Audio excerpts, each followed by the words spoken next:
Good morning. Can you all hear me well? Yes. First of all, thank you to CII for inviting me here. And in fact, we go from tea to chocolate to jackfruit.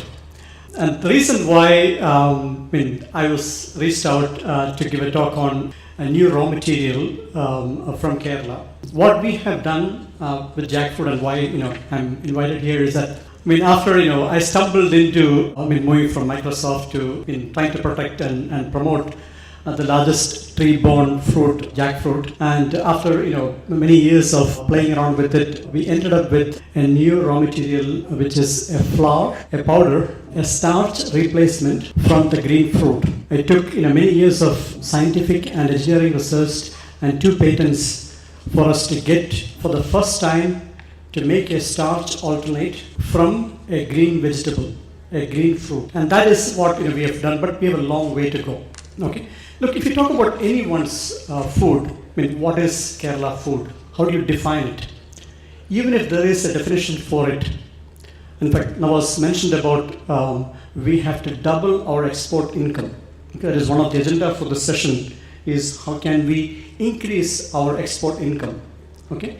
And we have to look for new alternate, new raw material to export from Kerala. But we have a huge problem in looking at that, and that is what we'll talk about. Why should anyone else care about God's own food? Why should anyone else care about Kerala food? Okay, so we have to first look at what exactly is Kerala food. Is it tapioca and fish curry? Is it the banana leaf sadhya? It is not. Okay, so we have to trace history. So I'll spend a few minutes about what exactly is God's own food. Okay, let's see if it works. So we have to go back 40,000 years ago. What made Kerala unique? Okay, if you look at the early man migration, the first human settlement in the world was in Kerala. Okay, and where is that? When the hunters and gatherers, they moved from the African continent and moved into the Asian continent, they travel south. Hunters and gatherers, they go to one place. When they ran out of food, they move to the next place. That's how they migrate, they go forward. Okay. After they crossed the Western Ghats, they found this place called Kerala. And they never ran out of food. Why? I'll give you an example. Okay, so recently we have heard about the news about the Sentinel Island. We can use some examples from Sentinel Island to see what made Kerala unique. Okay, so let's look at the Sentinel Island. This is on the coast of Andamans. We have recently read about what happened with the American tourist who went there, got killed. But this tiny island, for 50,000 years, a community is surviving without any external help. And look at that island.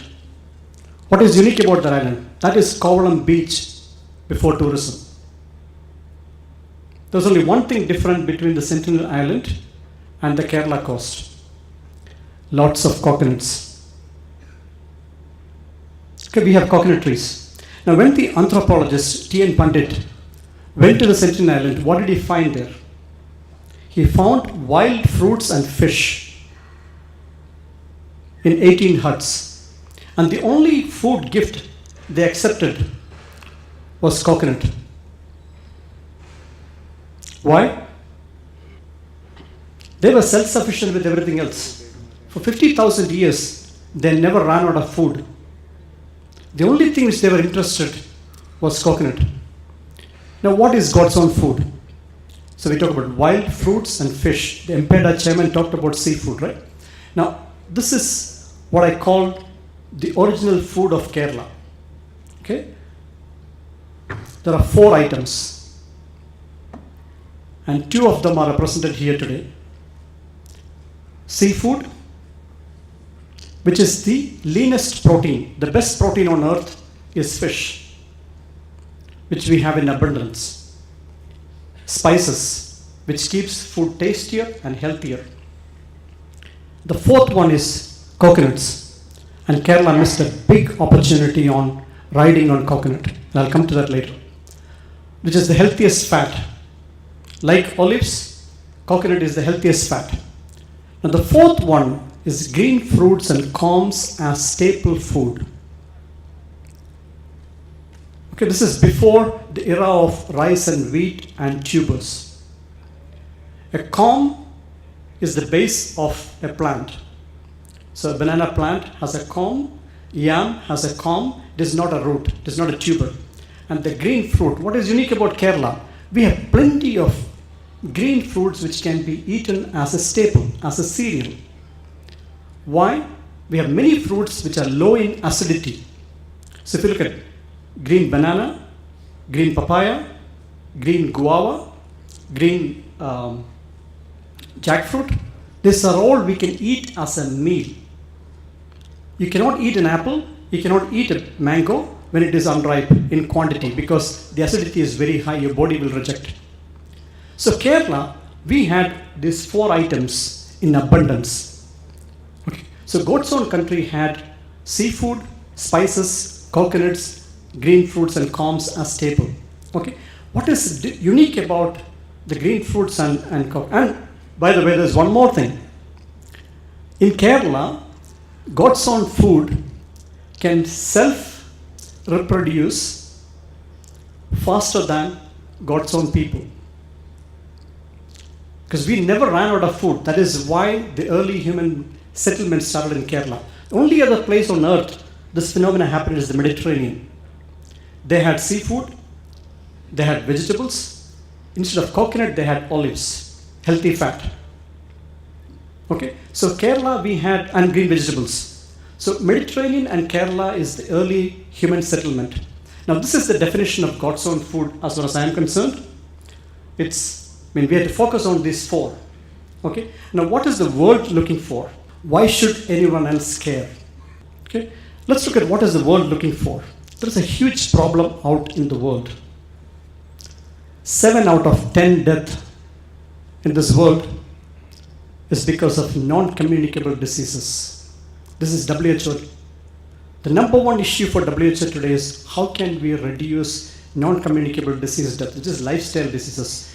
Hypertension, diabetes, cholesterol, irritable bowel syndrome, cancer, you name it. These are all non-communicable diseases which is causing 7 out of 10 deaths in the world. And what is the number one reason for that? Lack of vegetable and fruit consumption is one reason. Second, excess consumption of energy-dense food, which is mostly from starch. Okay. The difference between the starch in cereals and tubers is they are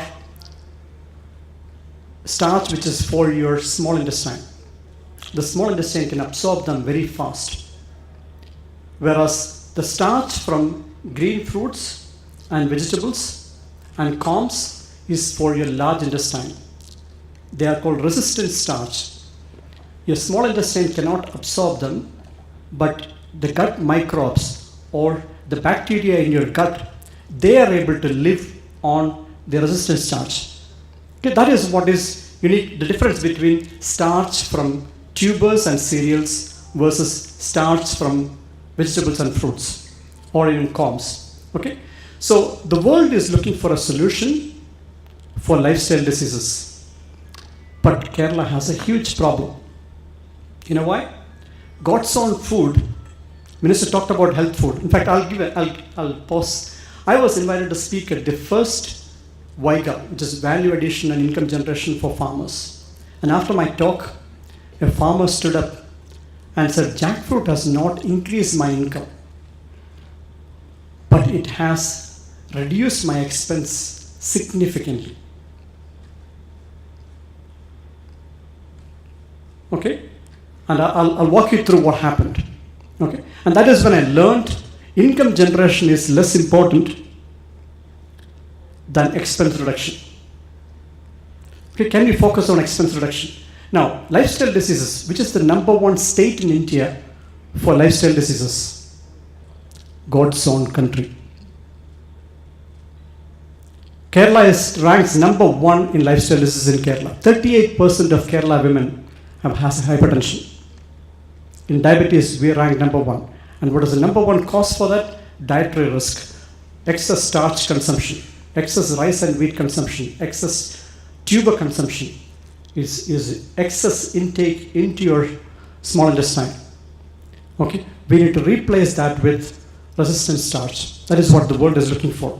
But before we can claim, we can go after this opportunity. If God's own food can't solve God's own country's problem, God's own people's problem, you have no opportunity to take it beyond the shores of Kerala. Like, we have to prove this is good for Kerala. This is good for lifestyle diseases in Kerala before we earn the right to go beyond Kerala. Right?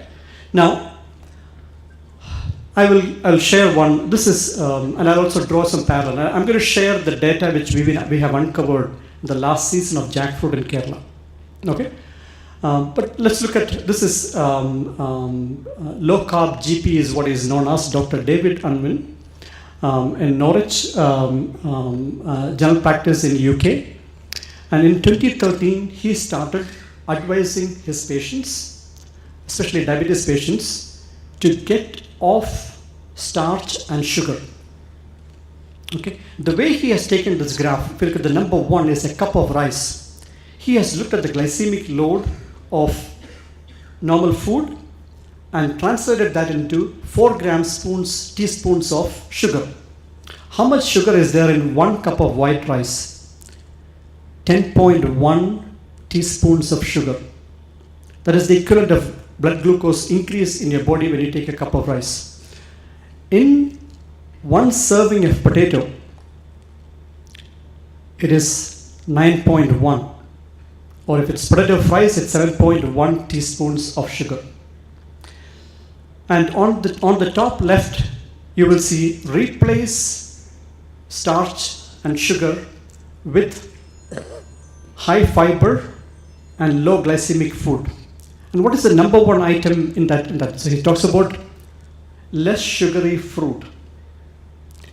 In South India, we have a specific word for less sugary fruit. It's called ka. Kai.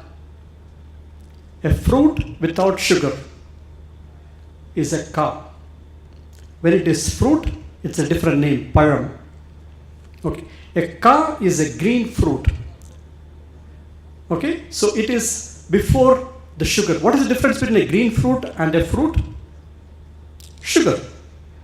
A fruit minus sugar is green fruit.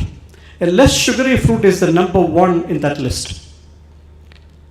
Now, when people eat green jackfruit as a meal, they are replacing a cup of rice with a green fruit.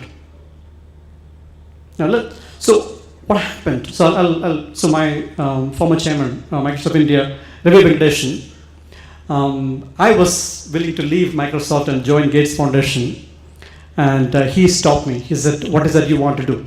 I want to have a large impact on people's lives. That is why I came back to India. And then he told me it is not charity which is going to help. It is sound business ideas, innovative business ideas which is going to have an impact on people's lives. So focus on what you can do. Create new ideas, create new things which can have an impact on people's lives.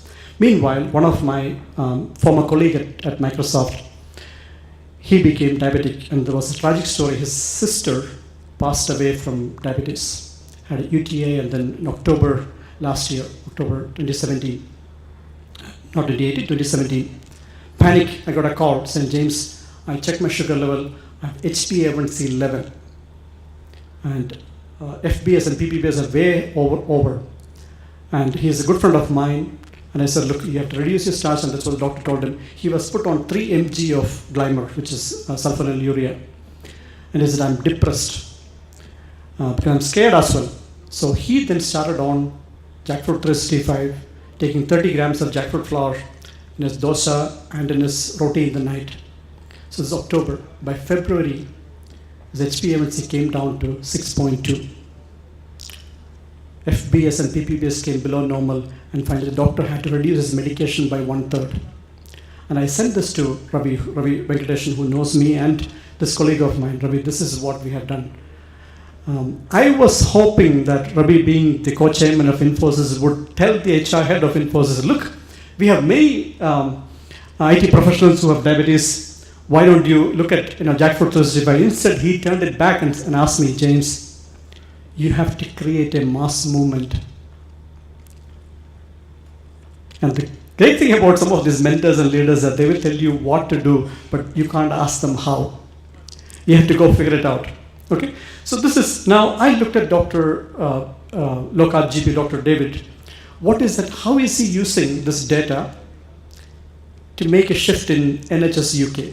Okay, so this is the Royal College of General Practice training manual where Dr. David teaches doctors how to use this guide to encourage their patients to move off starch and sugar.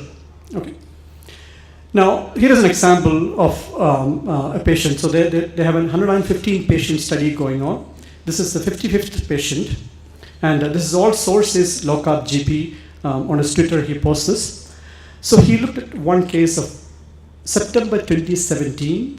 HbA1c was 10.9.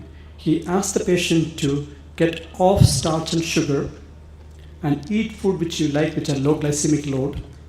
And within a year, the HbA1c dropped to 6.4. Okay, but that is again what we call, these are called, in Kerala, cynics would say, these are rabbits. Rabbits means, means if you drop a jackfruit, just because one rabbit died, that doesn't mean that every time you drop a jackfruit, a rabbit is going to die. Okay, so this is not enough, this is not scientific enough. So I looked at what does Dr. David do to prove that this has got a much bigger impact. Okay, and this is what he uses. The diabetes medicine prescription from his surgery versus all the surgeries in that group. And the Norwood surgery has the lowest. There was a 38,000 pound reduction in diabetes medicine prescription from his surgery by migrating his patients from starch to low carb. Now, how can we do this in India? Can we do this in Kerala? This is what I had, so I took the audacious gamble, and Sri Nawaz Miran supported me on this. Okay, so look at, and guess what happened? So now I'm going to show you the data, what we saw. Okay, this is a bit too early, okay, but I'm going to show you what jackfruit has done, at least one hypothesis, what we looked at. Okay, so what we did was, I knew the state fruit announcement was going to happen in March. Okay, and this is like monsoon rain. If you want to do something, use the force of nature.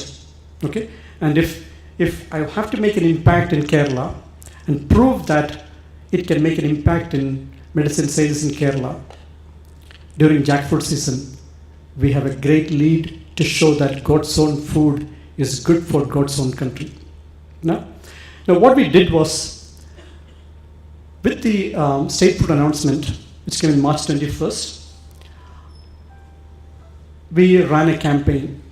Okay, so what we did was, we asked well-wishers who are using our product, Jackfruit 365, so they can support us on a campaign that we are going to ask people across Kerala to have one meal jackfruit. One meal jackfruit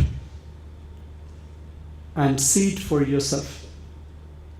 Okay, you started, so this March is when the state food announcement happened, from April onwards. So we had 4 great supporters. First one was Elias George, the metro hero of Kochi Metro hero, Elias George IS, who's been using a product, and he said, okay, James, I will support this campaign.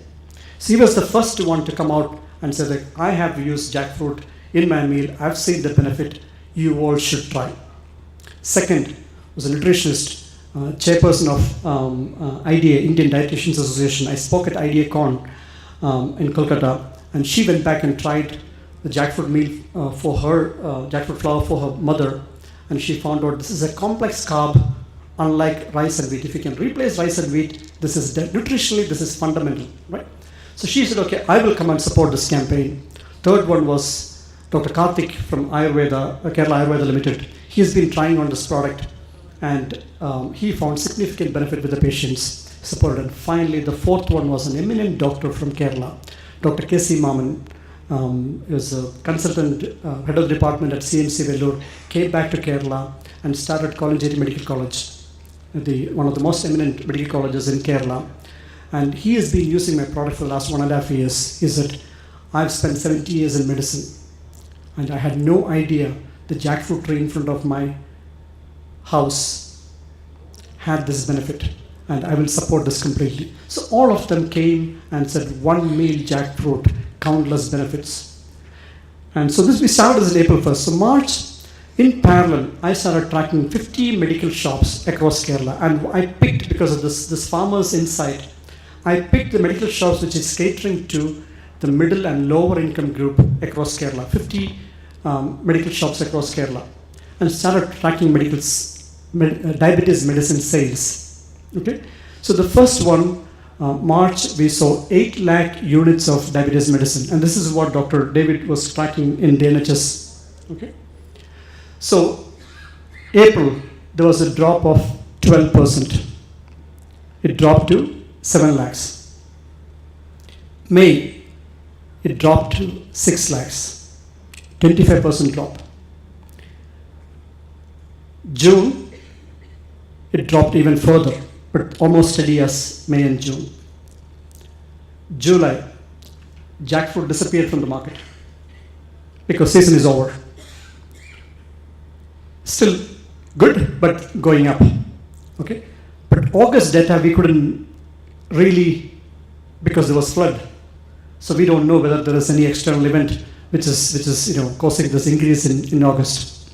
September, it's going up. October, we are back to March.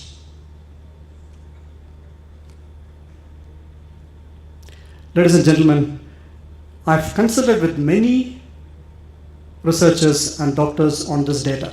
It's too early to close this hypothesis, but we can't think of any other hypothesis for to have a 25% drop. But what did we see last season? After the state food announcement and with this campaign, what was even in front of my street, in front of my house, somebody was selling jackfruit. Across Kerala, I go to the church, in front of the church, somebody is selling jackfruit. So across Kerala, the jackfruit was being bought for 20 rupees per kilo. Okay. The consumption of jackfruit has definitely gone up in Kerala last season. And what we are seeing is a parallel. So now this is too early. All I am saying is that this is what our health department. So let's look at what NHS UK did for Dr. David Anwin. Okay, he was invited to the GP Practice Awards, and he was shortlisted as one of the best GP practices across UK. Okay, the day our health department recognizes. So health foods, the minister talked about health food. Okay, so for health food, what is the number one requirement? You look at every oats pack being sold in Kerala. What does it say? Why does it sell? It says reduces cholesterol. On the pack, they make a health claim. So for God's own food, and this is my submission to CII, for God's own food to have a demand in the world, our health institutions, our scientific research institutions should give us the same health claim benefit which oats is allowed to do in Kerala. Am I allowed to make this claim outside Kerala for jackfruit? Who is going to give me that permission? So that is what we need to do for God's own food to go global. God's own scientific research institutes, God's own health departments, God's own medical colleges needs to pay attention to God's own food and give us those rights to make those claims around the world. Then made in Kerala will go global, because we will have the same marketing benefit which oats has to sell in Kerala to every village around the world. And this is my case. What I'm saying is that For us to take the Kerala's native God's own food raw material which reproduces by itself without any human intervention. This is our natural strength. It protects our ecology like the Sentinel Island. It lets us, and we can produce them, seafood, spices, coconut and green fruits. We can produce them more than what Kerala needs, but we have to make a dent in lifestyle diseases in Kerala and prove to the world that we have reversed lifestyle diseases in Kerala using God's own food, then the world is our oyster. Nothing can stop us, but we need our health department, our medical research institutions, medical colleges to do clinical trials and study on God's own food. There is no two ways about it, and that is my submission to CII. This is what we need to make it happen. Okay. Now, once we do that, this is an example which we do for burger. Okay, what does the WHO ask us to do? Reduce portion size, reduce energy density, reduce starch, and increase vegetable and fruit consumption. And you can see the jackfruit flour we were able to replace in a burger, in the bun, and in the patty, and you won't have a clue. Okay, same thing with the pizza base. Same thing with the kubus. It doesn't matter. In fact, Fab Cafe in India, across India, they have a fantastic dish. Jackfruit egg paratha with pumpkin curry. Jackfruit flour, egg paratha with pumpkin curry. Nutritionally, it is an omelette and a salad. But it's a fantastic egg paratha. So the options are unlimited, provided we can do what oats can do. Because the world is looking for an alternate to starch. The world is looking to cut down supply to small intestine and increase supply to the body's defense, which is our gut microbiomes. Gut health is what the green fruits of Kerala can provide and reverse lifestyle diseases. But we need scientific support for that. With that, I close. And during the questions, we can talk about what can coconut do for you. Thank you. Thank you, CII.